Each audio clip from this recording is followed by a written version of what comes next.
What's up guys, I'm James from the Great Gambino channel, and today we're going to be talking about Cardboard VR, better known as Google Cardboard. I actually filmed the first part of this video months ago, and I had a really negative experience with it, and it was partially because I used an iPhone 5S, and the phone was just not made for VR. The iPhone 5S is a great phone, and I love it. I've used many iPhones, and as phones, they're great, but I don't think they really had VR in mind when they were making them, so it makes sense that it really wouldn't work with this product. Anyhow, I actually dropped my iPhone recently and destroyed it. If you can see, I don't know if the camera's picking it up, but it's completely shattered, so I had to go buy a new phone.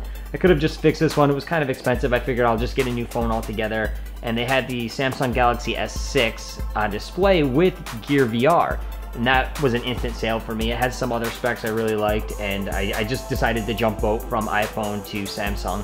Now, the beginning part of the video, again, with the iPhone 5S is a pretty negative review. It was my first experience with Cardboard, and I just did not get any sense of immersion, and I was afraid if people tried this that they probably would not like VR at all. Then I went back and I tried it with the Samsung Galaxy S6, and I was pretty impressed with that. It definitely gave a better sense of immersion, and so I went ahead and ordered the Gear VR, and I will have some videos on that. So without further ado, let's jump in. So let's start up. We're going to start with a roller coaster ride called Dive Roller Coaster, I think. Either way, we're putting it in. Okay, so, I mean, I feel the only cool thing is that I'm able to look around. It doesn't give me, I don't feel like things have any serious depth. I don't feel any sense of scale, really. I mean, it does kind of feel like I'm just looking at an iPhone. Being someone that has used Oculus Rift and played VR,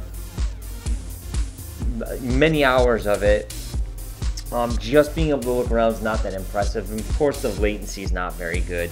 You do have smearing and a lot of ghosting. Another thing I want to bring up is that I could see the edges because it's not a very wide field of view.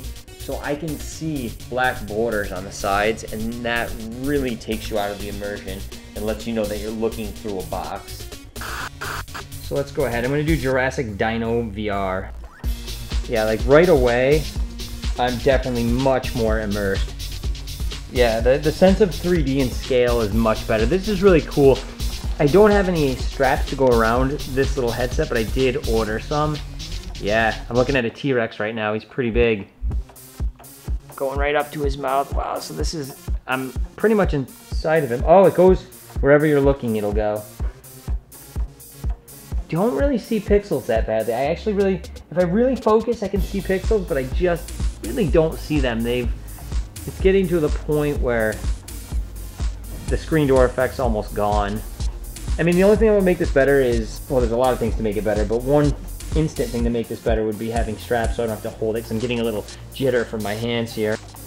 The helicopter flying overhead. Pretty cool. I kind of want to stop and look at things, but it keeps progressing forward. Definitely a better experience right off the bat. This actually works, and I'm happy about that because anyone could have this, really. I'm going toward this little hut right now, and it looks pretty good.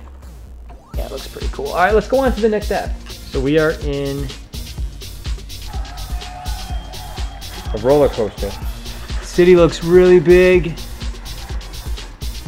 I mean, as far as resolution, the resolution's really impressive.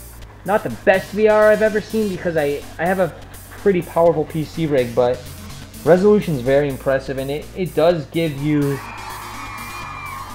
it definitely does give you some immersion, not to the level of maybe DK2 with positional tracking, but it definitely has its pros.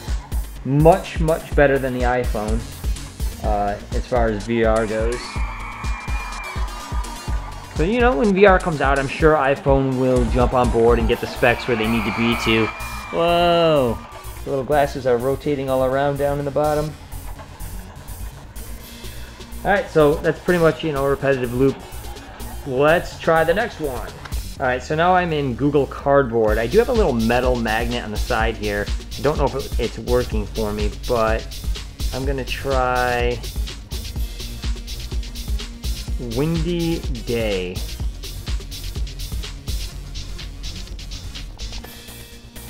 So I'm in a snow-covered cartoon world in the middle of the woods. A little mouse with a hat.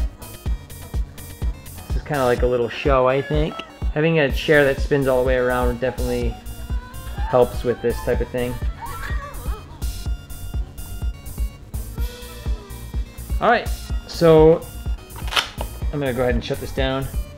Alright, so I guess my opinion of the cardboard VR with the Samsung Galaxy S6 is pretty cool. It actually does work, so if you have a Samsung Galaxy S6 or maybe a Note 4 or one of the more powerful phones that's been kind of engineered with VR in mind, then give it a try, definitely. Don't try it with an older phone, though, because you're going to get a terrible experience, and it's just not going to be what VR is leaning towards. So definitely, if you can and you have a newer phone, give it a shot. I'm James. Thanks for watching, and I'll see you next time.